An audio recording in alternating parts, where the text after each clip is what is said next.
Our guest today on Caribbeana is Beverly Scobie. And Beverly comes from the island of Trinidad and Tobago, the village called Sangre Grande. Sangre Grande. Some great blood or something like that. Big blood. Big blood. Beverly, welcome. Huh? Thank you. Beverly's an author, and I tell you, man, she has done a fantastic job at chronicling her heritage through her city, her life, and the village. And the book is called Via the Roundabout. Where did you get that name, Beverly? The name of the book, Fire the Roundabout, it's the hub of Sangre Grande. I grew up like a stone's throw away from it. And it's where everything happened. You had the police station there. Yeah, You had the stores, the post office.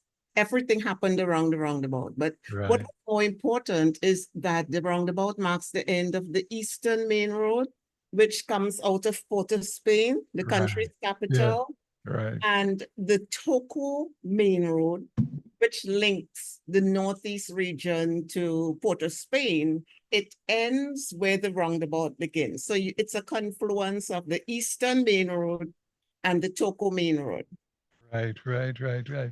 Well, it seems as though that it's a very popular place, huh? Yes, it is. You had a steel band, corded steel band when I was growing up. Everything happened there. Everybody passed through the roundabout. No, In my book, why it's very significant, yes. marks the hub where the first road that was built out of the northeast area of Trinidad, Uh-huh. Toco area, that was the first road leading out of the area. Before that, you used the Round Island steamer. Mhm. And you had to get to the roundabout to get the train to produce the Port of Spain market. Right. Now, what possessed you into chronicling this book? I see you have things like foods, and it's so interesting that some of the foods I miss it so badly, the chenet and. And tulum and sugarcane and Right, stuff right, like that. right. Yeah. Well, what led me to doing the book is that I'd always listened to my mother. She had lots of stories of herself growing up in Tobago, and she would tell these stories. And we also had a lot of visitors at our home, people dropping by, my daddy's relatives more so, because they lived on the north coast of Trinidad. Mhm. And I actually did a family tree in 2009. And I had collected so much information. I thought, why not share it, Right, chronicle what happened, because this part of the story is very eventful. It marks the movement of peoples from Tobago, people who populated the Toco region and mhm, eventually replaced the people who had been enslaved, so that if people care to look back, they'll realize a lot of their grandparents or even parents came from Toco, but they originated in Tobago. I thought that was interesting. right. And you're so correct. Yeah, yeah, yeah. Yeah, of course, it also marks the at the end of emancipation. Soon thereafter, it's when my forebears began traveling from Tobago to Toco to work on the cocoa estates of Sanssouci. Yes. So that's when my family started coming in. They were freedmen and they were replacing enslaved peoples. Man, this must be a wonderful experience to be going through your heritage like this and documenting it yourself. What was that feeling like?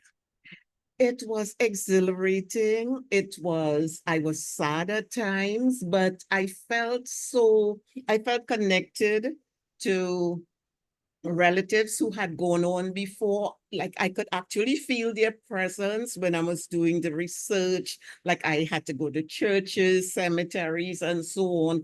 And Yeah, I would actually play some old music while I was writing. And yes, I did feel that it was something I needed to do, to call their names, because these people who were enslaved and others and lost on the Middle Passage, no one even knows about them. And yeah. the fact that I was able to actually find these people documented somewhere, I thought I needed to say their names aloud. Yes, yes, yes, yes, and this is via the roundabout. Look, man, I have to compliment you. Eh? I mean, our family, we are doing something like this too, but it marvels me to see the extent that you have gone to in documenting this and understanding how you feel. What do you tell people? I mean, how is the dialogue going on between your family and as they look at the book now?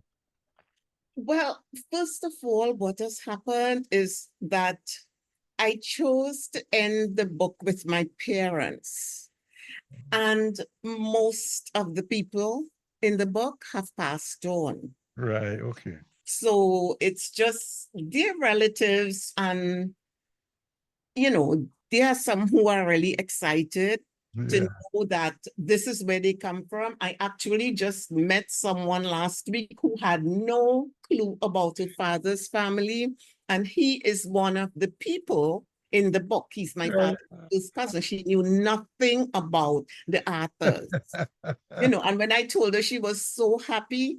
So that people are excited. They love Right. it. They've never seen anything like this. Right. Right. Right. Right. Right. Right. Right. Well, I imagine the book would be available on Amazon, huh? Yes, it's available on Amazon, or in Trinidad. You could get it at paper-based bookstore. It's at Barnes and Noble. Right. Okay.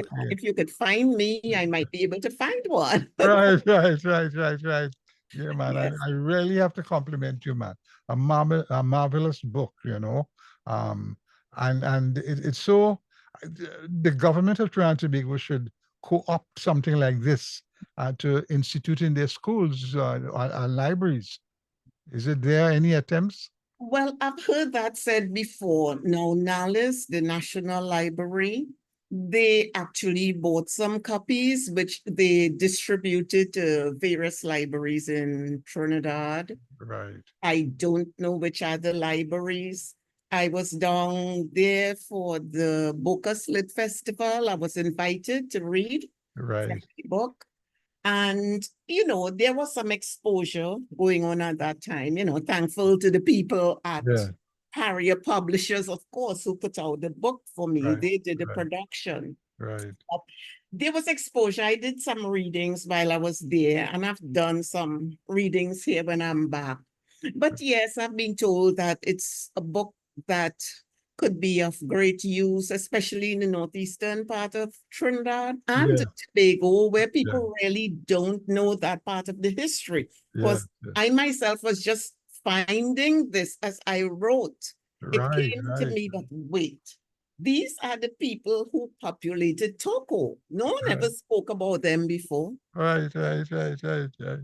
Yes, So it's from that point of view, also another thing that struck me in my direct observing, like family members when I was younger and hearing stories and what went through, I realized that there is a thread of mental illness oh, that is very much a part of not just my family, but other families who are yeah, the descendants of enslaved people. right, yes, yeah, I came up with my own theory that it had to hark back to slavery. yes, yes, We haven't explored it fully, yes, but the harshness of slavery, it left an indelible mark yes, yes, on the participants and their children right down to our generations. yes. I could understand that, man. Yes, yes. Listen, thank you so much, man. This little intercourse has certainly helped me a lot, and I really do appreciate it.